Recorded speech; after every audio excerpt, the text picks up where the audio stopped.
بسم اللہ الرحمن الرحیم۔ السلام علیکم ورحمۃ اللہ وبرکاتہ۔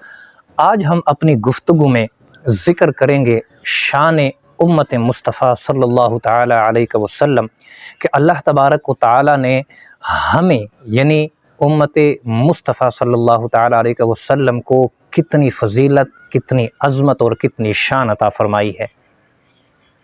اللہ تبارک و تعالیٰ نے جب لوح اور قلم پیدا فرمائے تو اللہ تبارک و تعالیٰ نے ارشاد فرمایا قلم سے کہ اے قلم لوح پر لکھ۔ تو قلم نے عرض کی یا رب العالمین کیا لکھوں؟ اللہ تبارک و تعالیٰ نے ارشاد فرمایا کہ اب سے لے کر قیامت تک جتنے بھی آنے والے معاملات ہیں، جتنے بھی ہونے والے کام ہیں، یہ تمام معاملات اور تمام کام جتنے بھی احوال ہیں یہ سارے کے سارے لکھ دو۔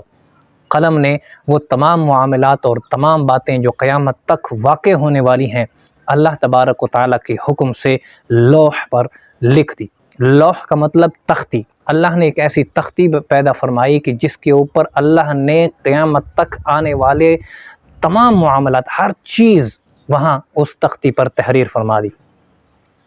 اللہ تبارک و تعالیٰ نے قلم سے پھر ارشاد فرمایا کہ قلم لکھ۔ قلم نے عرض کی یا رب العالمین کیا لکھوں؟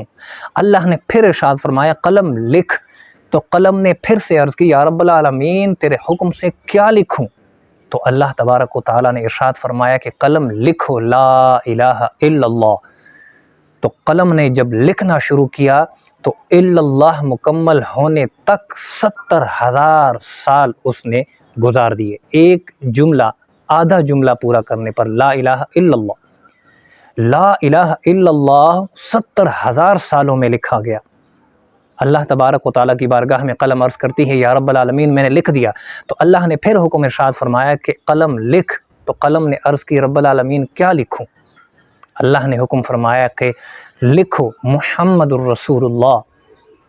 تو روایت میں آتا ہے کہ جب قلم نے محمد صلی اللہ علیہ وسلم کا میم لکھنا شروع کیا تو میم لکھتے ہی اس پر وجد طاری ہوا، وہ تھر تھرانے لگی، کانپنے لگی قلم، اور قلم کانپنے کی وجہ سے وہ قلم گر گئی، قلم گری رہی، قلم میں کت لگ گئی۔ کت کا مطلب کہ جو قلم کی چونچ چری ہوئی ہوتی ہے وہ اس میں دراڑ پڑ گئی۔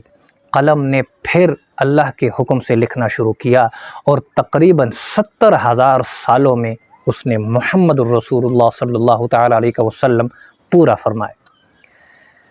قلم نے جب یہ مکمل کیا تو اللہ تبارک و تعالیٰ کی بارگاہ میں عرض کرتی ہے کہ یا رب العالمین میں تیرے حکم کی تعمیل کر چکی ہوں، تیرے حکم سے اور تیری توفیق سے مجھے یہ سعادت نصیب ہوئی کہ میں نے تیرا ذکر کیا، تیرا ذکر لکھا۔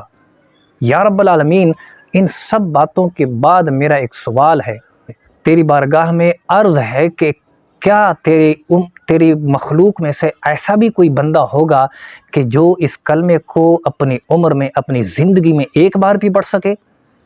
تو اللہ تبارک و تعالیٰ نے ارشاد فرمایا کہ اے قلم جس کلمے کو لکھنے میں تو نے 1,40,000 سال لگا دیے، اس کلمے کو ایک ایسی امت آنے والی ہے کہ جو آخری زمانے میں ہوگی، قیامت کے قرب میں ہوگی، میرے محبوب صلی اللہ تعالیٰ علیہ وسلم کی امت ہوگی، امت مصطفیٰ ہوگی، وہ اس کلمے کو دن میں 70,000 مرتبہ پڑھ سکے گی۔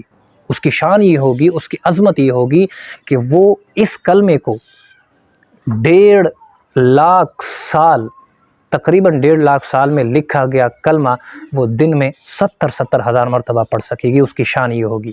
سبحان اللہ۔ اللہ تبارک و تعالیٰ قلم کے سامنے امت مصطفیٰ صلی اللہ تعالیٰ علیہ وسلم کا ذکر اس وقت فرما رہا ہے کہ جب تک ابھی دنیا بنی بھی نہیں تھی۔ ہر چیز سے پہلے اللہ تبارک و تعالیٰ نے امت مصطفیٰ کا ذکر فرما دیا۔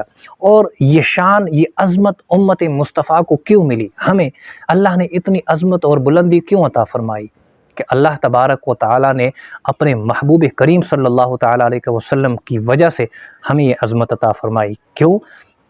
کہ اللہ تبارک و تعالیٰ نے ارشاد فرمایا اپنے محبوب سے کہ اے محبوب مجھے میری ذات کی قسم، مجھے میری خدائی کی قسم کہ اگر تجھے پیدا کرنا مقصود نہ ہوتا تو میں یہ دنیا، یہ زمین و آسمان، بلکہ یہاں تک کہ اپنی خدائی کو بھی ظاہر نہ کرتا۔ زمین و آسمان اور دنیا تو نہ بناتا، بلکہ اپنی خدائی بھی ظاہر نہ فرماتا۔ اس نبی کریم صلی اللہ تعالیٰ علیہ وسلم کی شان کی وجہ سے ہمیں یہ عظمت ملی۔ لیکن آج اگر ہم غور کریں تو ہم اللہ سے اتنے غافل ہیں، اور جو شان اور جو عظمت امت مصطفیٰ کو اللہ نے دی ہے، ہم نے اس کی لاج تو کیا رکھنی تھی، ہم نے اپنے نبی کریم صلی اللہ تعالیٰ علیہ وسلم کو شرمندہ کر کے رکھ دیا ہے۔ آج کا مسلمان کوئی بھی یہ دعویٰ نہیں کر سکتا کہ میں اپنے نبی کا سچا پکا امتی ہوں، کیونکہ سچا پکا امتی ہونے کے لیے بھی سچے اور پکے اعمال کی ضرورت ہوتی ہے۔ ایک مرتبہ جبریل امین علیہ السلام نے بارگاہ رب العزت میں عرض کی، یا رب العالمین، میں تیری عبادت کرنا چاہتا ہوں۔ اللہ تبارک و تعالیٰ نے ارشاد فرمایا کہ جبریل یہ تو اچھی بات ہے، کرو۔ جبریل امین علیہ السلام نے نماز شروع کی تو 40,000 سال لگا دیے 2 رکعت نماز ادا کرنے میں۔ جب اس نے سلام پھیرا، اللہ کی بارگاہ میں عرض کی، یا رب العالمین، میں کر چکا ہوں، تو اللہ نے ارشاد فرمایا کہ جبریل، تم نے بہت اچھی عبادت کی، لیکن ایک ایسی امت آئے گی قرب قیامت میں، میرے محبوب کریم صلی اللہ تعالیٰ علیہ وسلم کی ایک ایسی امت ہوگی کہ جس کے فجر کی 2 سنتیں جو وہ فرض سے پہلے پڑھیں گے، فجر کی 2 سنتیں تیری اس 40,000 سال کی عبادت سے بہتر ہوں گی۔ اتنی عظمت، اتنی شان، اتنی بلندی کیوں؟